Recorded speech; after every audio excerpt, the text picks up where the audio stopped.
banana in my teeth now. It's a good start. Okay. We're recording, aren't we?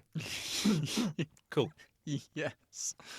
I don't know whether I should play this to the audience. just to show the preparation and dedication and effort that goes into you delivering the same lines that you delivered for the last 2 years. I know. Would you do the the preamble, which is you noisily eating dried banana bits? You thought that you just choked on one. I know. It's still in my teeth. I'll ignore it. It's all right. Okay.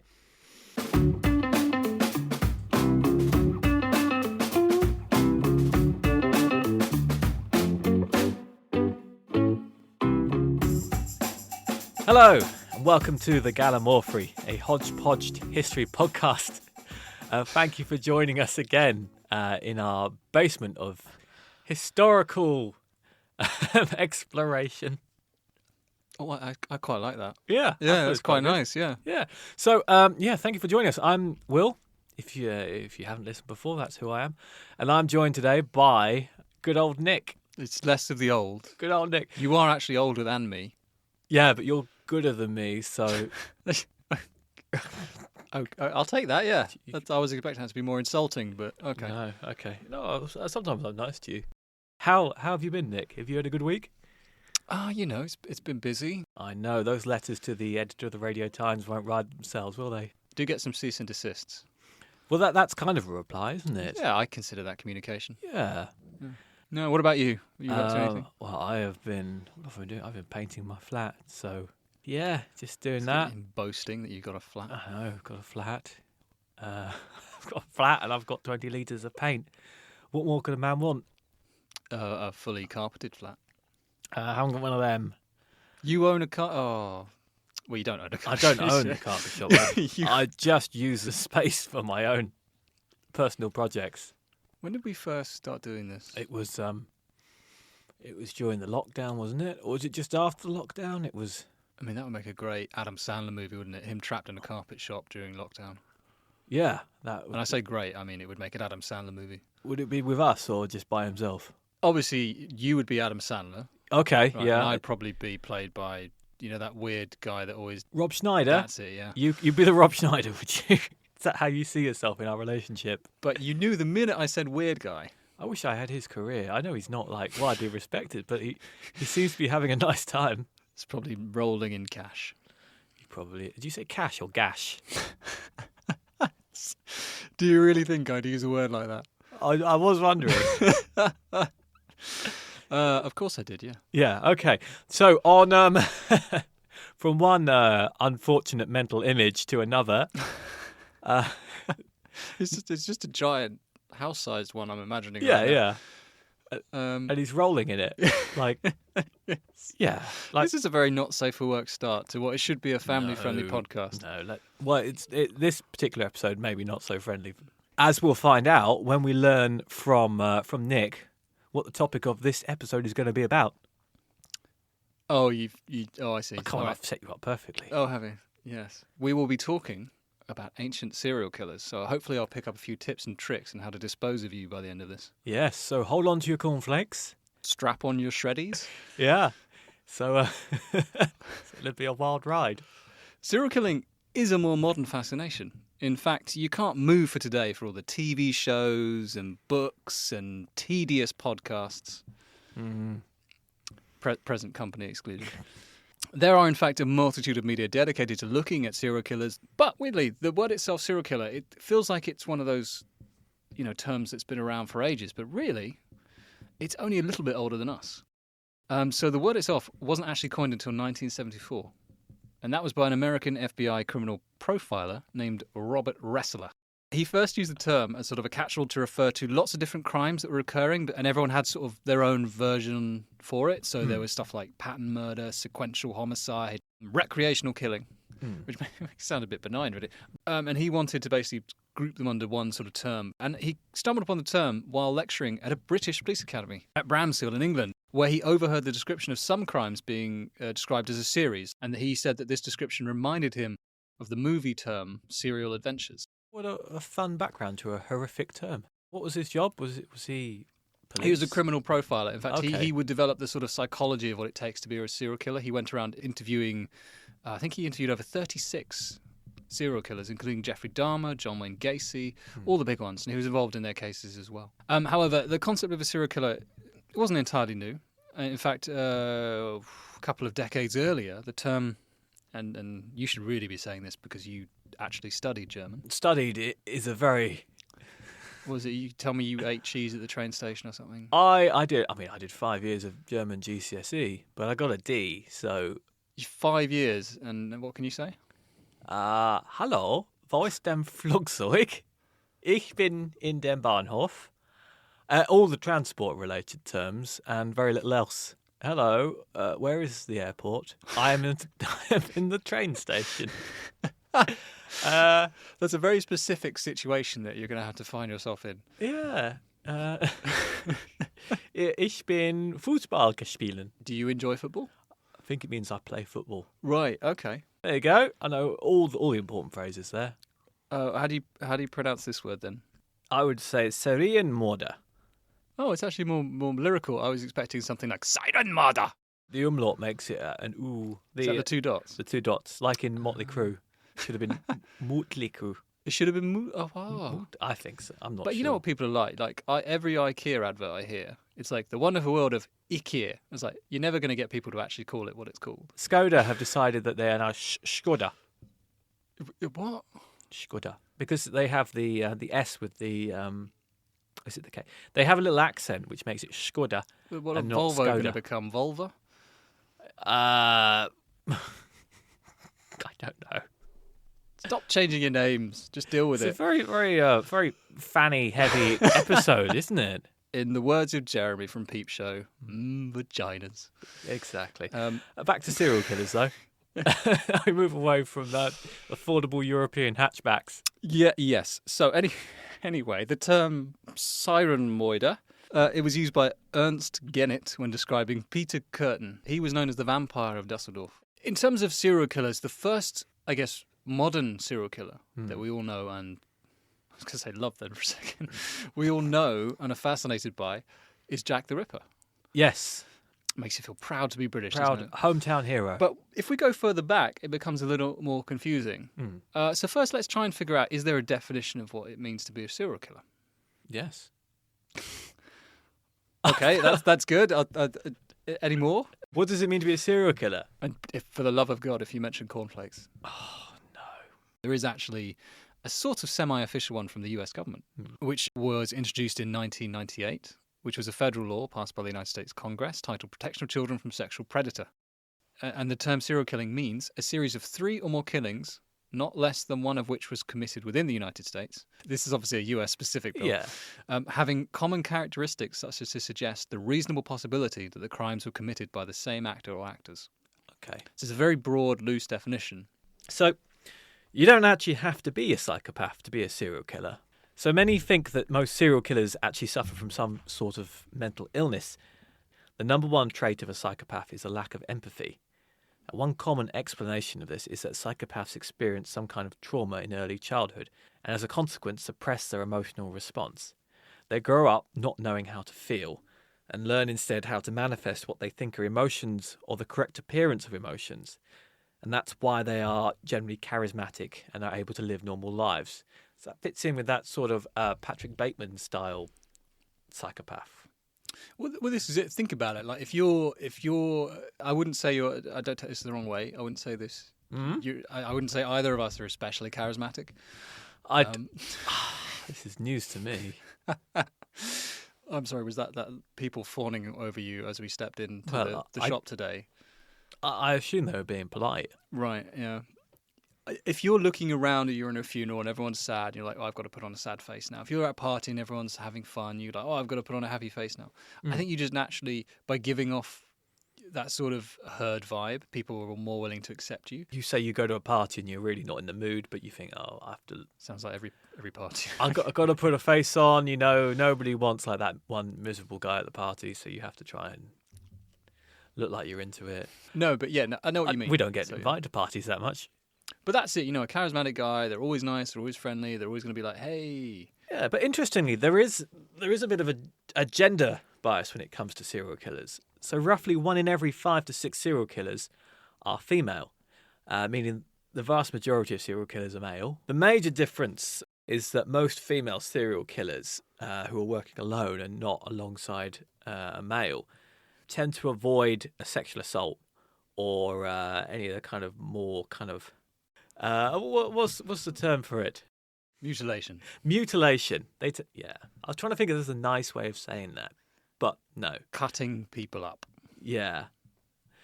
Female serial killers tend to be a little bit less sadistic in their approach. I mean, I know murder is pretty bad. If you look at, in classic films, your traditional femme fatale, she's not there like gunning down people normally. Normally it's something it is something like poison or... Mm.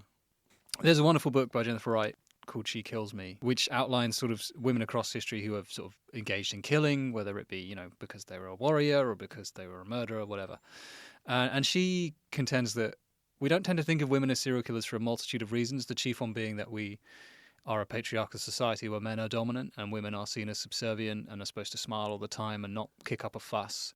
Women aren't particularly viewed as being aggressively violent in the sense that men can be. Definitions that we understand to be of serial killers today are partially motivated by sexual motivation and desire. So you're sort of... a lot of men aren't willing to sort of prescribe these sort of horrible traits to women, even though women are perfectly capable of being angry and violent, as Jennifer Wright contends. And from what you'll see from some of the characters that we're discussing today, women can be just as sort of awful as men. In 1998, one FBI agent tried to claim that there were no female serial killers, and how wrong he was, and always will be. Yeah. For all we know, they could be the most successful serial killers in history because they might have been quiet and lethal. And you don't suspect them. Yeah. Yeah. Exactly. Could be. Yeah. Think about that next time you play Cluedo.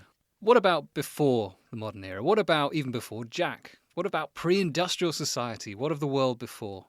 We all know it was pretty violent and desperate, but surely there were those prone to the predilections that we attach to serial killers. Your general murdering urge, your impulse to have a bit of necrophilia, all those sorts of juicy Saturday night activities. Yeah. We're not allowed to partake anymore in this rigid society. Oh, right.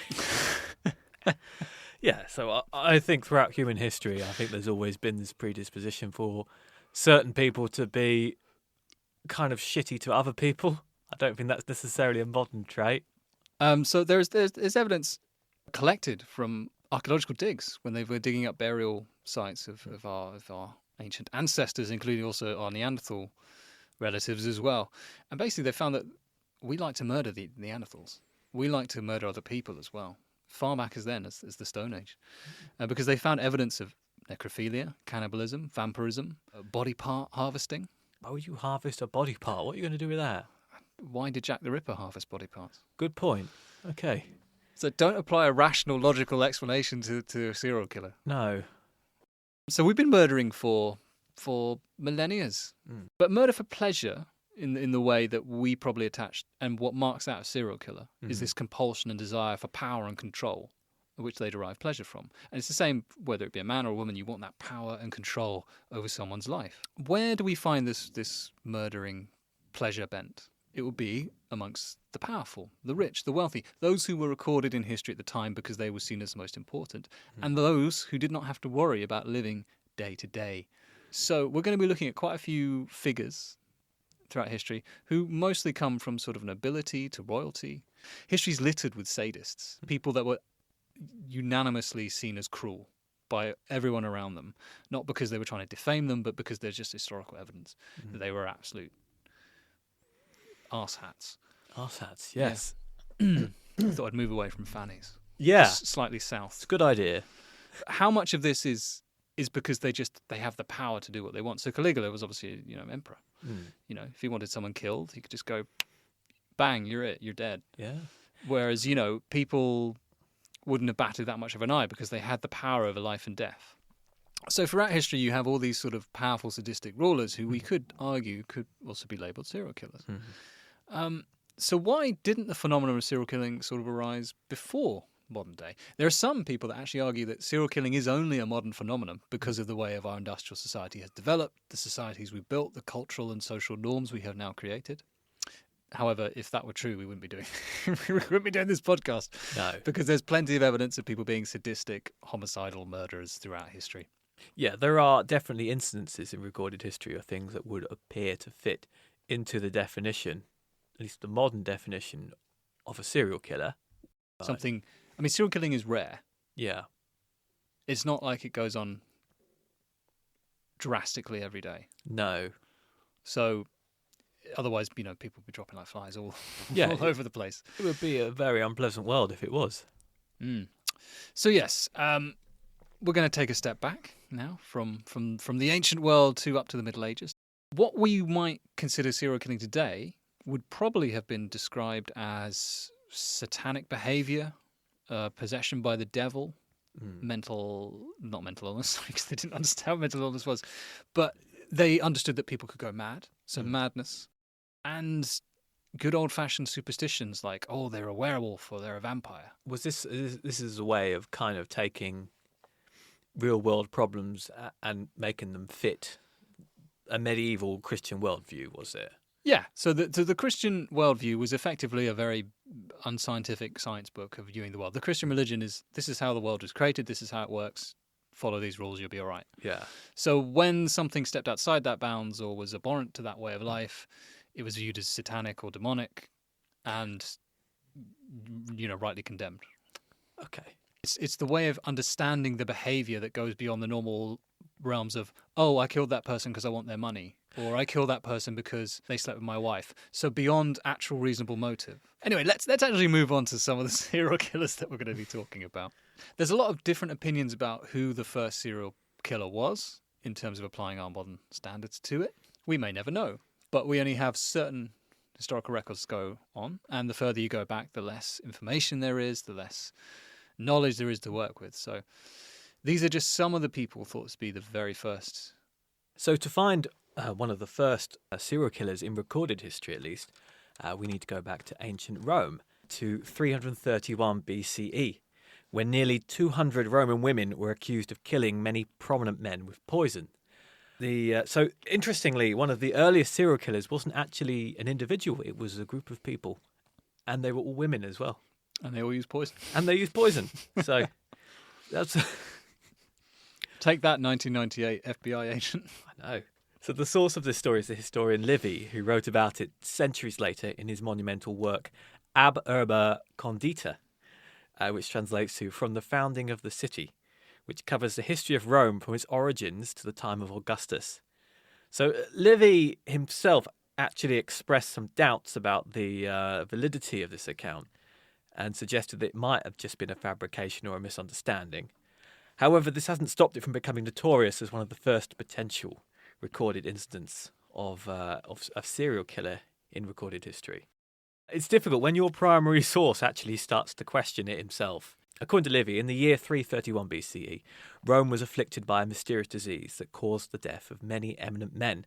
At first, people thought that it was due to an epidemic that had been ravaging the city that year. But later, a slave woman actually came forward and offered to reveal the cause in exchange for immunity.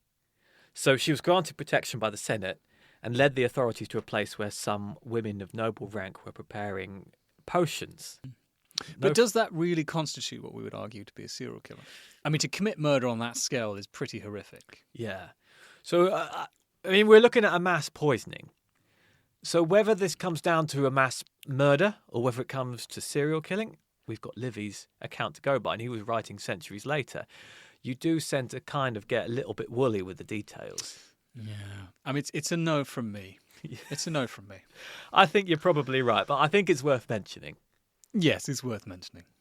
So, Livy doesn't give any kind of clear reason or motive for the actions of these women. Some modern scholars have suggested that they might have been unhappy with their marriages, or they might have found their husbands oppressive and sought revenge or freedom from them. Another question it raises, though, is how these women managed to poison so many men without being detected. So Livy doesn't explain how they obtained or stored or dealt out the poisons. So our first account of serial killers, kind of, I sense you're not convinced by it. I don't think there's enough information, and without knowing the motivation, It just feels a bit... And plus, as you said, it was written hundreds of years after the actual event. It's always a bit strange to imagine that being the first genuine case. It's interesting how often this crops up in the ancient world, that we find these sort of early accounts of, this such and such happening. And then you find out, actually, the source we're getting it from was written hundreds of years later. It's kind of a bit like those BuzzFeed articles today, isn't it? Like 101 genuine facts about things, and they turn out to be absolute rubbish. It's just a clickbait title. I think you're right. I think Livy was just an ancient Roman clickbait blog spammer. 2,000 years later, we still refer to his writing, so he was Livying it up, I expect. But yeah, let's move on to something with a little bit more solid evidence behind it. So I'm going to tell you about Liu Pengli. Would you like to hear about Liu Pengli? Sounds like an accountant. He might have been in another life. He may have been. He was the third son of Liu Wu, who was the Prince of Liang, and also the nephew of Emperor Jing. Liu Pengli was known for his extravagant lifestyle and his debauched behaviour. More notably, perhaps, he is also known as one of the most prolific serial killers of his time. He was born in 169 BCE. Benefiting from a royal upbringing in the princely court of Liang, Liu Pengli received a good education and was trained in the arts of war and government. So when his father died in 144 BCE, he was made Prince of Jiadong. Jiadong was a smaller fief than Liang, but it was still a wealthy and powerful domain, which Liu Pengli went on to rule for 22 years. It would not be an understatement to say that Liu Pengli became known for his extravagant lifestyle. He built a luxurious palace and surrounded himself with beautiful women, while spending lavishly on food, wine, and other luxuries. So debauched was his behaviour that he became the talk of the court, being rumoured to have had affairs with many women, including his own sisters. I mean, is he describing every royal person ever? He's not warming to you then? It's just like you could be talking about the King of France, the King of England. You could be talking about anyone, really. It's the thing, isn't it? Spoiled royal kid grows up to be debauched arsehole. Talk about Boris Johnson. Well, I don't know if he was... I don't know about the sister stuff with him, but... however, he was also accused of having killed several people, including his own father. No biggies, then? No. According to Sima Qian, a historian writing around 50 years later, he was arrogant and cruel and would go out on marauding expeditions with tens of slaves or young men who were hiding from the law. He would murder people, seize their belongings for sheer sport. While Liu Pengli wasn't the first spoiled aristocrat to go out marauding, his particularly callous behaviour has led some historians to refer to him as the world's first recorded serial killer. What do you think? Does this one hold a bit more weight than the poison women? It does. As sad it is to take something away from the women, this does feel more... I mean, he was sadistic and cruel because he wanted to be. Yeah. Not because he had to be. I mean, this guy, he seems to... From the facts provided, and they were only 50 years after the date, so we're a lot closer to the time here. He does seem to fit the mould of a psychopath. But in 126 BCE, Liu Pengli was accused of treason. He was arrested and brought before the emperor, though he was allegedly unconvinced of his guilt. Nonetheless, he was worried about the growing unrest in Jiadong and decided to reluctantly banish Liu Pengli to the remote province of Chanyang.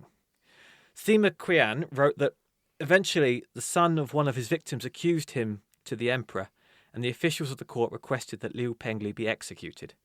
However, even then, Pengli was protected by his position, and the records of the grand historian state that the emperor could not bear to have his own nephew killed. Liu Pengli's life has allegedly often been portrayed in Chinese history as a cautionary tale about the dangers of excess, portraying how an extravagant lifestyle and debauched behaviour can lead to a man's downfall. I would argue that he basically went on killing sprees and he got away with it. I mean, I would say this guy ranks pretty high on the arsehole scale. I'm going to say it now. I'm going to go out on a limb and say everyone we're going to talk about ranks pretty highly on that scale. These are all awful people. There are no excuses. So it's not one of those things where, it's not like racist granddad where you go, oh, well, it was a different time. These are terrible people who did terrible things. One other person that I found around this time was quite interesting was a Yemeni king who ruled in the span for 27 years around 490 AD to 517. And his name was Du Chanetier, or Zu Chanetier. And he was known as the man with earrings, as he was depicted in his portraits. The man with earrings. Yeah, if that doesn't scream weirdo to you. I'm not sure. If I was a Yemeni king, I don't think I'd like to go down in history with the name the man with earrings. That sounds like that sounds like a low achiever to me. Well, he didn't achieve much, but he did achieve a high level of cruelty, in Yeah. addition to being a fashionable man, apparently. He is known as one of the first recorded serial killers, along with Lou, because he used to lure young boys into his home with the promise of food and money, strip them naked, sodomize them, and then kill them by throwing them out of his window. Okay, I'm beginning to see maybe the man with earrings is just the nicest thing anyone could think of to say about him. He had a face. He had ears. Yeah. He was only stopped from killing all these people when a sort of family member stabbed him and he was assassinated. Right. And when he died, his decapitated head was displayed from the palace window. It's a very short and sweet story. This is what I could find. Yeah. He sounds awful. So basically, rich, powerful king abuses, murders children. Someone comes along and says, "Stop doing that," kills him. Yeah. The end. Sadly, that's quite a common story in history, isn't it? It is, but at least he got some sort of justice. Yeah. Yeah, I suppose so. Although, arguably, I don't know enough about the details of why he was assassinated, but I don't imagine it was purely because of the children. I imagine someone else wanted his kingdom because someone else called Du Nawas assumed rulership of his kingdom after his death. So, how much of it was people actually seeking justice for the murder of all these poor peasant children, or they just wanted the power for themselves? Yeah. But anyway, that brings us on neatly. Well, it doesn't actually bring us on neatly at all. We're going back to Rome. Yeah. Going back to Rome to another poisoner Yes. who wasn't actually Roman. And her name is Locusta of Gaul. Okay. Who Sounds like she's from the Asterix books. She lived for a brief time at the very beginning, once Jesus had arisen. In fact, she died in 69 CE, Okay. which we'll get to shortly. But she It's a very good year. is a very good year. Yes. Yeah. And the manner of her death is actually reported to be something quite in keeping with that number. Right. Often described as one of the world's first serial killers, Locusta was purely mercenary in motive, to be fair. She would become the official poisoner of the Roman court. She was from Gaul and grew up in the countryside and often collected various herbs from the local area, which built up her knowledge of alchemy. And then one day she was captured as a slave and then taken to Rome. However, her knowledge of herbs proved invaluable to Rome because, it was basically like 1980s corporate America. Everyone wanted a piece of everyone else, and they had no scruples about taking them down. Right. Except they could use poison and murder and all the juicy stuff that maybe 1980s American executives weren't allowed to do. So she became very popular because she knew all the poisons to kill people. However, this quickly found her in prison as she started selling poisons to people that asked her to make them. Okay. And she would have died if not for Empress Agrippina, the younger. Oh, the younger. The okay. younger, yeah. So in 54 CE, she wished to murder Claudius and ensure her son Nero ended up in charge on the throne. Agrippina released Locusta, had her poison the guards and food tester of Claudius before doing the big man in himself with some poisoned mushrooms. So Claudius wasn't too blind to the threat of people wanting to kill him. In fact, Rome, everyone wanted to kill everyone all the time, so it's quite a culture of serial killing, I'd imagine. Right. He actually had a plan to agitate himself to vomit up any poison he may ingest with a feather, sort of placed inside his throat to tickle him and then thus induce vomiting. However, this proved to be a spectacular failure because mainly because the feather was also coated with the poison. Oh, okay. Yeah, so they did the belt did and the braces double. there then. Yeah. Right. Nero assumes control and makes Locusta his kind of personal poisoner. He uses her to murder his brother Britannicus because he was scared of him becoming a threat to his power. However, Britannicus was proving very tricky to rub out. So at a party, he was presented with a vat of wine, which was nothing unusual about the wine, except it was very, very hot. So Britannicus was very, very paranoid. Like, he got his wine tester to test it, he got his guard to test it, and they were like, fine, yeah, this is just a bit hot. And so he drank a bit, and he was like, oh, this is nice, but I want to cool it down. So he put some cold water into it. Right. And what was in the cold water? Oh, she poisoned the water. Poisoned the cold water, Oh. anticipating that he would cool the wine down and not bother to check the cold water. Right. As he lay there writhing to death in agony, Nero just went and said, "It's okay, everyone. He's just having a fit. He'll be fine." Ah. Yeah. Lucasta was rewarded with lands and a title of imperial poisoner. And she even had time to open her own school, teaching people how to poison other people. Even though maybe she was more mercenary, she didn't really have any sense of guilt. No, she sounds like a pretty terrible person, but Yeah. also good business sense. Not bad for a girl from Gaul. Nero, however, would end up being put on trial by his own Senate because of his nefarious crimes and committed suicide shortly after using one of her poisons. His successor, Galba, moved very quickly to arrest all of Nero's associates, minions, colleagues, whatever, and have them put on trial and then summarily executed. Lucasta was, unfortunately, among these. However, there's one sort of enduring myth around her death. Yeah. And it's most likely completely false. Mm. In that, I don't know if you've heard this, but she was apparently put to death. How do I delicately phrase this? They aroused a giraffe Yeah. and had it rape her to death. Ah, this is a bit. This is a bit similar to that rumor of Catherine the Great, isn't it? What? Who liked a bit of horse?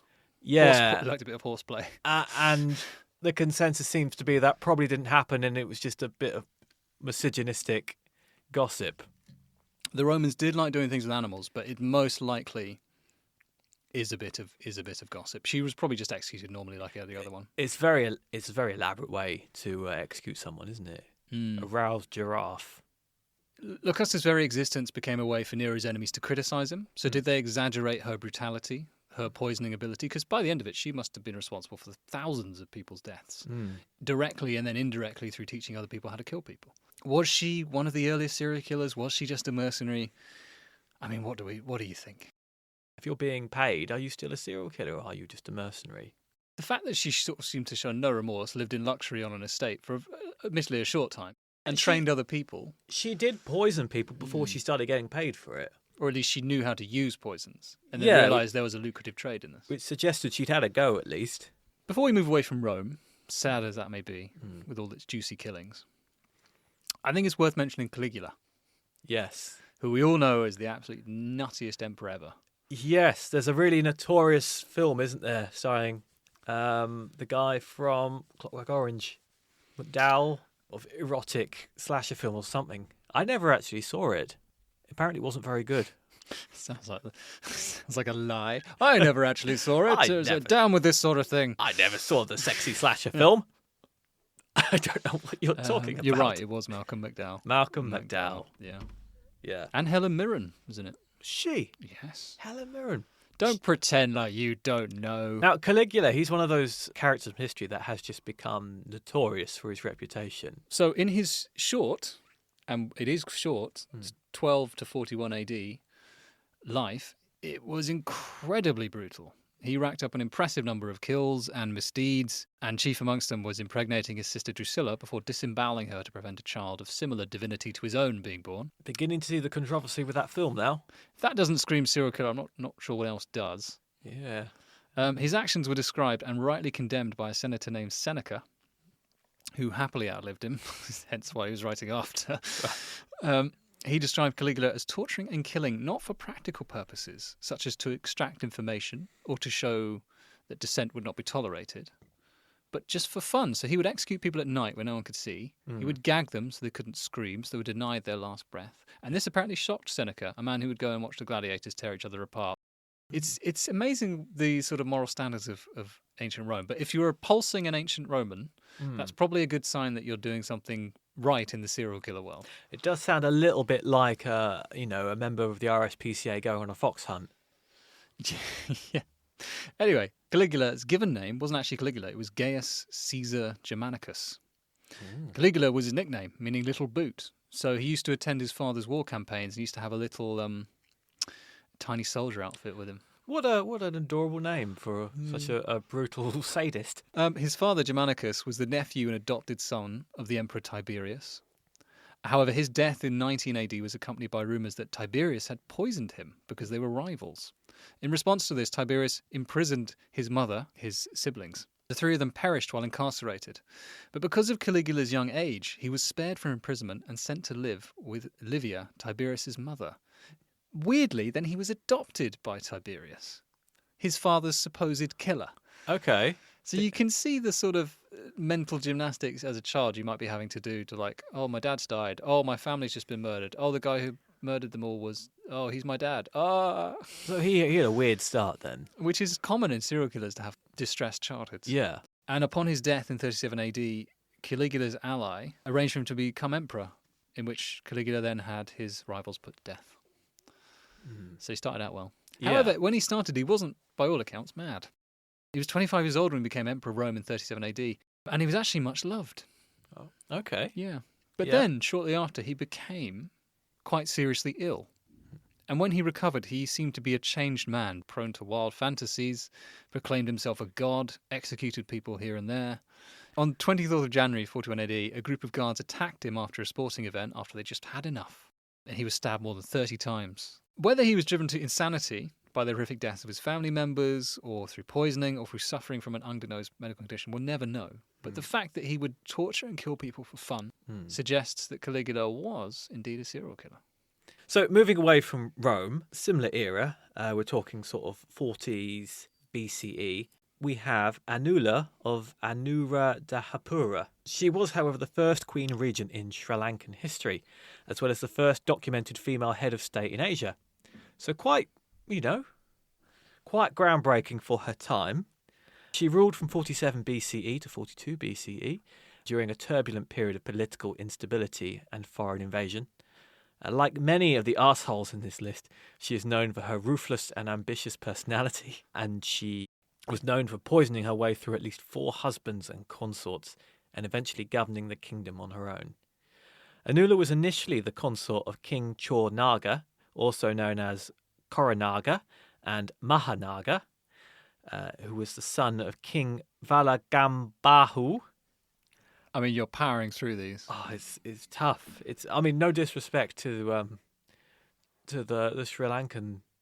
I don't think any disrespect can be attempted. I'm doing my best here. Although your lack of looking up the pronunciation on Google is doing you a disservice. Yeah. So King Valagambahu had regained the throne after 16 years of exile, during which time Sri Lanka was occupied by invaders from South India. Valagambahu's son, Mahakuli Mahatissa, inherited the throne in 76 BCE, but Koranaga lived as a rebel and possibly challenged his cousin's rule. Koranaga eventually became king in 62 BCE, but was poisoned by Anula after 12 years of reign. Anula then married Koranaga's successor, King Kudatissa, who was the son of Mahakuli, who she soon killed as well, allegedly because she was enamoured with one of the palace guards. Not that makes it any better. She gave the government to the guard, who became King Siva, and then Anula then killed him as well after a year and married his successor, King Vatuka, then killed King Vatuka after a year and married his successor, King Darahaptikatissa, who she also killed after 4 months and finally became the sole ruler. So was it all an endgame plan of her, like, if I kill this one, I'll kill that one, I'll kill that one? Or did she just like killing her husband? I am not sure. Like, why did she end up being the sole ruler at the end of that long chain? I guess they thought it was easier just to say, look, rather than just having this never-ending line of short-lived rulers that you just kill anyway, why don't you just do the job? Why not get rid of her? Yeah. Why reward the person who's killing all the other people? It's an odd one, isn't it? But Anula's reign was marked by her patronage of Buddhism and her construction of several monasteries and temples. Buddhist to go around killing people? Well, no, I didn't think so. Path to enlightenment is that? Yeah. But she also maintained diplomatic relations with King Asoka of India, who sent her a relic of the Buddha's collarbone. I'm sure she'd love that. I mean, she sounds like just the kind of person who would love, a human bone as a gift. She was finally overthrown by a rebel called Kutakana Tissa, who became king in 42 BCE. He had Anula burned alive along with her accomplices. So all's well that ends well. It is. It's just a bit mad. It's just like she was a serial killer, but only the rulers of Sri Lanka. Nevertheless, though, despite being an awful person, she does remain a remarkable figure in Sri Lankan history as the first woman to have wielded significant power and authority in what has otherwise been a male-dominated society. Yay. I mean, That's a bit like saying, oh, we should be happy that Margaret Thatcher was the first female Prime Minister of the UK. it is a bit like that. It is like people say that Margaret Thatcher was a victory for feminists. And a defeat for everything else. Yeah. Including feminists. Anyone who wasn't friends... Oh, interesting. Margaret Thatcher fact. Do you want to hear it? I have a feeling I'm going to. Did you know that Margaret Thatcher was part of the team that invented Mr. Whippy ice cream? No, that's a myth. Is it a myth? It's a myth. This is the frozen dessert origin myth. This is a weird thing. Where basically Mr. Whippy Soft Star originated in the US about a decade before Thatcher worked at J. Lyons, where it was reported she developed this. So when Soft Serve arrived in the UK, J. Lyons was indeed at the forefront, but it had already teamed up with the US ice cream behemoth, Mr. Softy. She was a food scientist, though. She reportedly worked more on quality of cake and pie fillings. Oh. So I'm very sorry. Well, I'm but also very happy that I can enjoy Mr. Whippy now. I'm afraid it's spoilt my opinion of Margaret Thatcher. Speaking of sweet, sticky treats... Got to keep that Margaret Thatcher bit now. Sadly, I will have to keep Margaret Thatcher. Sweet, sticky Margaret Moving on, Thatcher. we're going to move on to a French soldier who used to lure little boys into his castle to do nefarious things to them. Unfortunately, he didn't use Mr. Whippy. Because Margaret Thatcher hadn't invented it yet. She hadn't invented it yet. No. So this person is Gilles de Rais, who was a soldier from 1404 to 1440. He was much decorated and he fought in the 100 Years' War. He actually fought with Joan of Arc. Okay. You know, rubbing shoulders with history's greatest rebellious teenager. Yeah. So he would be remembered for that, if not for his horrific serial killings he then later performed. In fact, they even fought together at the Siege of Orleans, and was appointed to the position of Marshal of France, eventually leading the French army to victory over England in 1435. But by this time, he had already started his serial killing spree. Right. And not just English soldiers. No, not just English soldiers. That's but a point, actually. If you're a soldier on the battlefield... I think that's a bit different. Yeah. Well, because there's a purpose and a function to that. I suppose so, yeah. Anyway, he was the son of nobles, was raised in the area of Rais, obviously because his name. This is the western French region of Brittany. However, both his parents died when he was quite young. His father, in fact, was said to have died in front of him during a hunt, and died in quite a gruesome way. Whereas mother Marie, who we don't know what she died of, also died. And thus he was raised by his maternal grandfather, who by all accounts was an absolute cruel sadist. As a young man, he was impetuous and hot-headed, so perfect for a soldier's life. At the age of 17, he married Catherine de Thuraz of Brittany, but their marriage was problematic from the start because apparently he may have basically been a closet homosexual. Thus, he didn't really get it on in the bedroom with her, and it took them quite a while to produce a child. Right, so unhappy childhood, unhappy marriage. Yeah. Couldn't get his rocks off. Could kind of see this building up, can't you? So, after he won the war, and without any battles to fight, and Joan is obviously burnt alive by the English a few years ago, he spent a majority of his time on his vast estate splashing out on luxury art, to the point where he had to sell off his lands to maintain his habit. Right. Which led to some internal family squabbles. In 1433, he even erected a chapel, the Chapel of the Innocents, staffed with young choir boys he chose himself. However, he was not above occult practices as well, because he was desperately losing money and would try anything to get some sort of supernatural help when, he could have just stopped doing stupid stuff like buying loads of expensive crap. And it was around this time that the rumours started to begin, because children from the local area were going missing. And witnesses reported that his servants were seen disposing of the bodies of dozens of children. And this was around 1437. But he wasn't arrested until September 1440, and he wasn't arrested on relation to the missing children. He was arrested because he kidnapped a priest over an unrelated matter. And I can't find out what the unrelated matter was, but why would you kidnap a priest? It's very strange. This is like Al Capone, isn't it? He killed all those people, and in the end they arrested him for tax fraud or something. Yeah. So anyway, he was... obviously, the church went to investigate. All this came out. And he was tried concurrently in ecclesiastical and civil court for a range of offences, including heresy, sodomy, and the murder of more than 100 children. Right. He confessed to charges under torture and described the heinous things he had done. According to trial documents, he used secret rooms to sodomize children before bludgeoning them to death. He then decapitated their bodies and kept their heads on display, kissing his favourites from time to time. His servants admitted to abducting children for him that he would masturbate on and molest before cutting their heads off. It's all like really grim stuff. All of this, of course, was extracted under duress, torture. Okay. So how much of it was true wasn't necessarily clear because they didn't really find that much evidence of bodies. Right.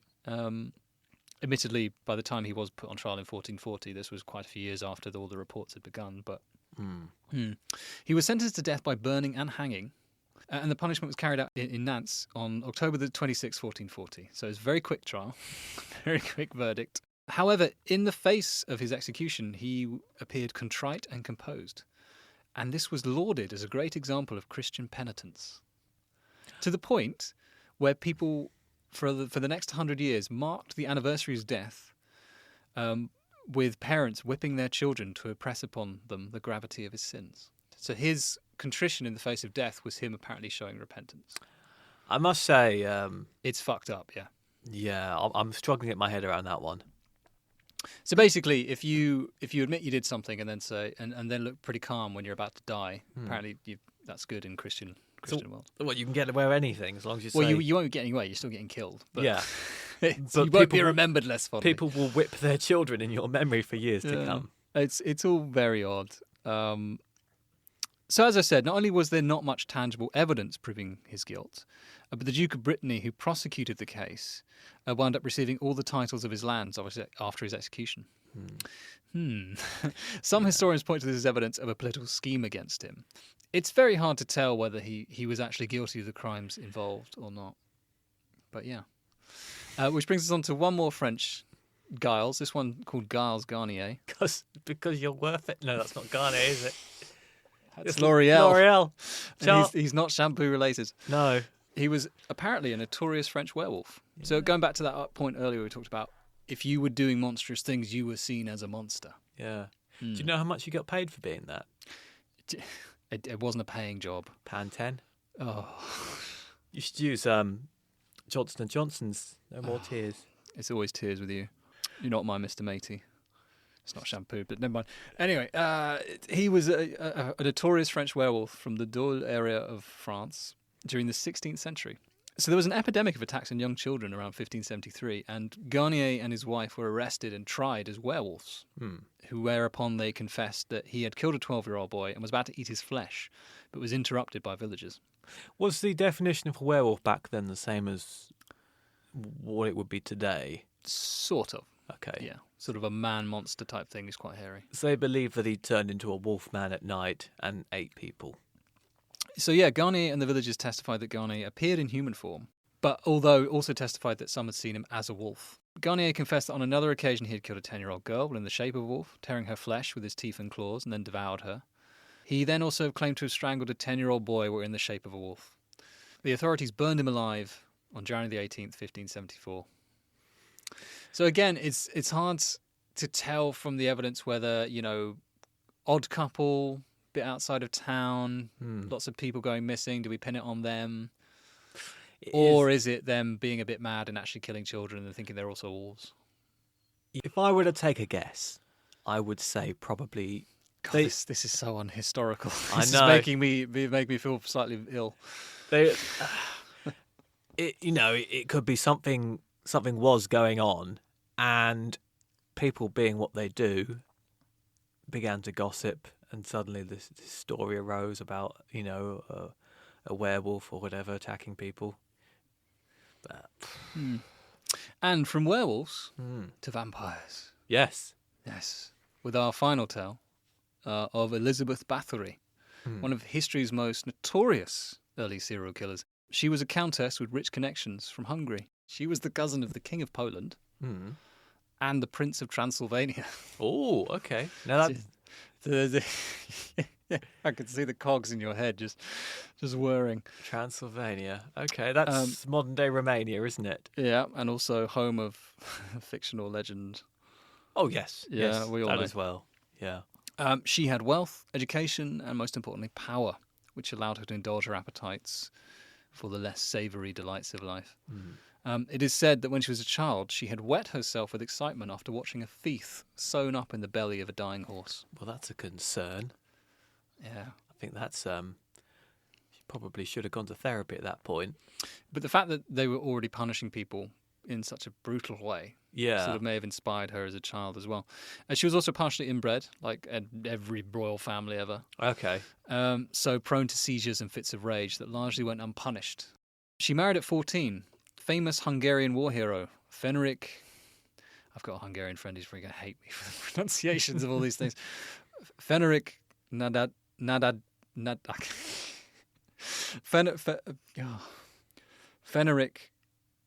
Nadazdi. Okay. That was no worse than my Sri Lankan. Forgive me. He was always away fighting the Ottomans, so wasn't much for her to do because she was just sat in a castle which didn't really have much reading material. So she just sit there changing her clothes about 5 times a day. However, she soon found another outlet, which was torturing her servants. There were accounts of her sewing the mouths up of some of them, and others left to freeze outside. One was even forced to cook and eat a part of themselves. At no point did nobody say, hang on a minute. Sadly, the torture and murder of servants was not uncommon throughout Europe at this time. This would have been acceptable, would it? Yeah, abuse of servants is as old as time.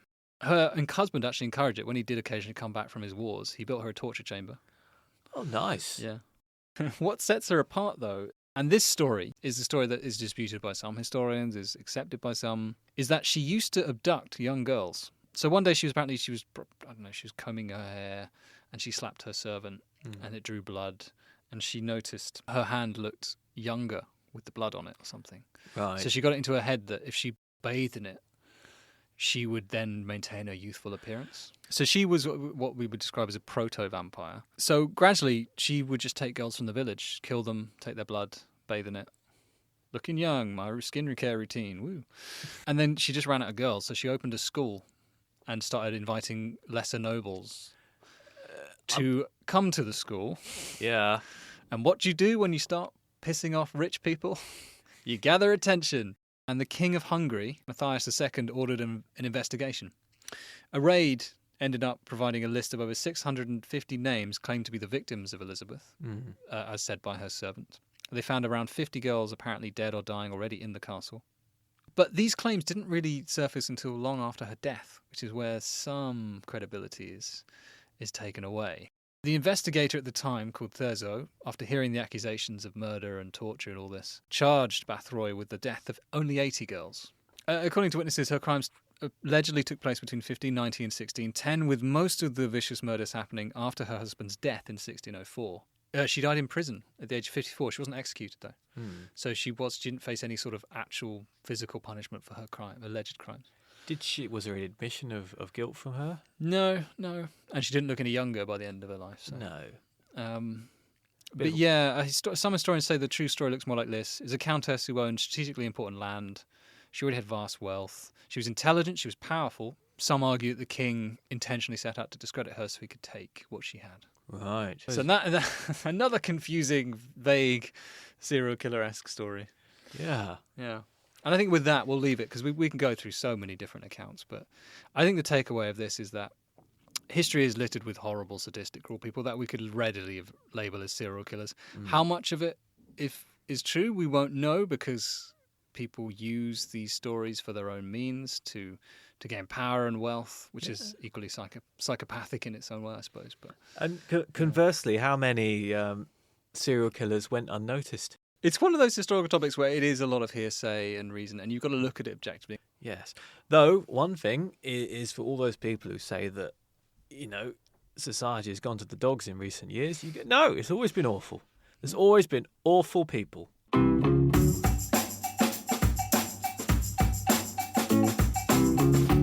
Moving on, though, have you prepared a quiz for this episode, Nick? This is actually one I'm not that proud of because a lot of the information I figured we've just given in the podcast. So. Well, I'm just going to say, I obviously put a lot of effort into the last quiz that I did for you. It's all right. I don't hold a grudge. No? No. Okay. Well, I'll tell you what. Drink up your tea. Drink it up. And on that note, let's kick it off. So music's on. No, just- Du- du- du- du- du- du- du- du- du- du- du- du- du- du- du. Question 1. Yeah. As there has been a huge spate of TV shows, as we've mentioned, around serial killing, there was one that actually came out quite recently, produced by Charlie Theron, among others. Oh, Charlie's the Ron. Yeah. Have I said it wrong? No. So you've added Charlie's the Ron. Charlie Thong. Charlie Thong produced it. Charlie Thong. So, tell me, please, what was the name of this popular Charlie Thong Netflix show based on a book exploring the FBI's serial crime unit? Was it A, Hunting Evil, Yeah. B, Mindhunter, Mm. or C, The Hunted? You know what? Netflix crime series are something I don't really have any interest in, so this one would have passed me by. It was a drama series. It was quite popular, the first series, I think. I think the second series was kind of meh. Okay. But Mindhunter. is that your final answer? Yeah. That is correct. Yes, Yeah. Mindhunter. What a punt. Was it good? First series was alright. Yeah. Question 2. Hmm. The US leads in gruesome stories and shocking stats, but how many active serial killers do the FBI think are currently at large in the United States? Is it A, anywhere between 15 to 25, B, anywhere between 25 to 50, or C, anywhere between 50 to 65? The United States is a large place, remember that in mind. I am semi-optimistically going to say A. It is, in fact, anywhere between 25 to 50. Oh, that's just terrifying. Question 3. Don't know why I said that in a sort of almost Zach well, Brannigan voice. That's not Chris Question Tarrant. 3.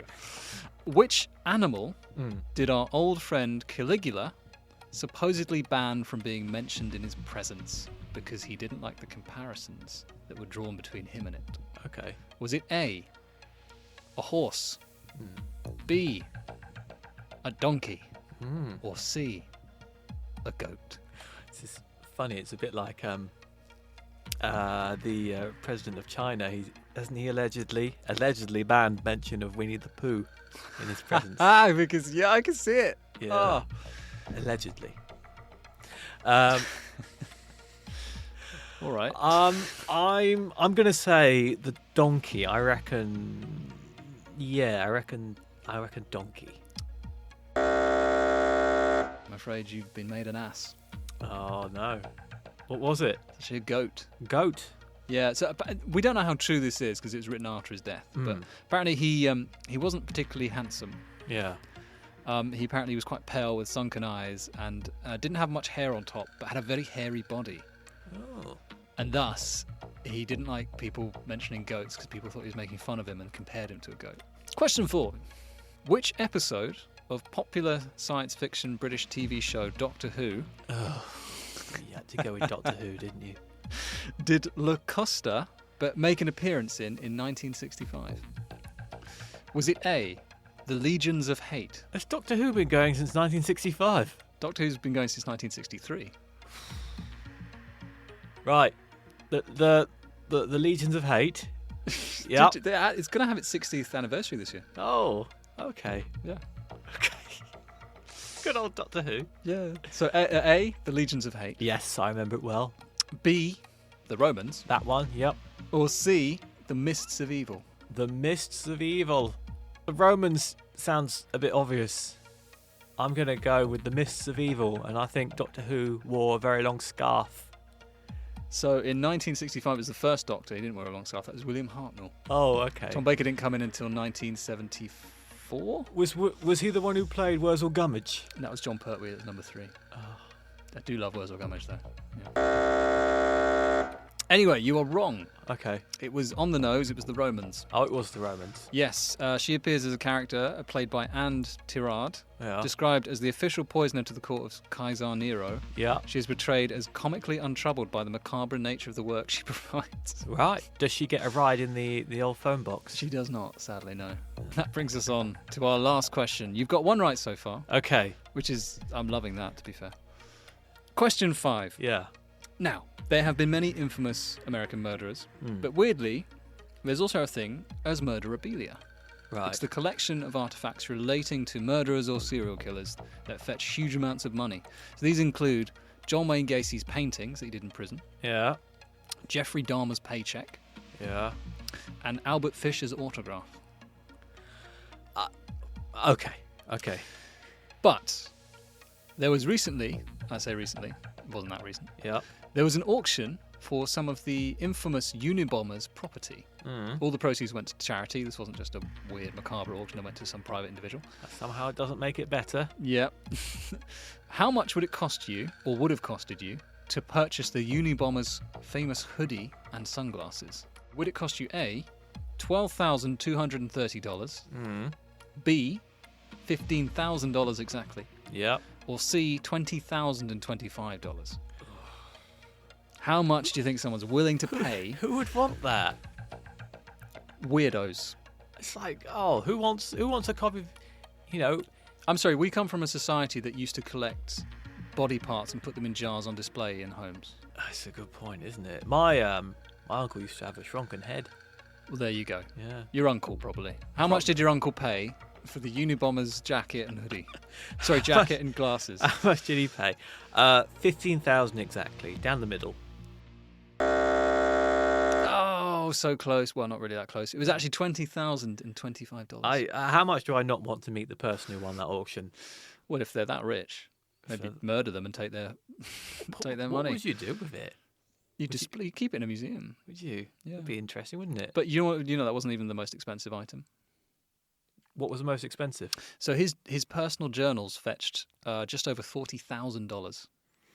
And at the end of that round, 1 out of 5. 1 out of 5. It takes your total up to 2 out of 10. You know what? I'm not too embarrassed about my lack of knowledge about serial killer trivia.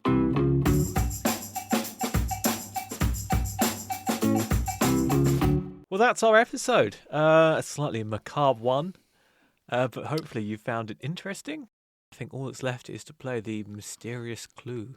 There is. Although, actually, just before we go, I want to thank you for everyone who sends in their comments and suggestions and remarks. It's very, very thoughtful.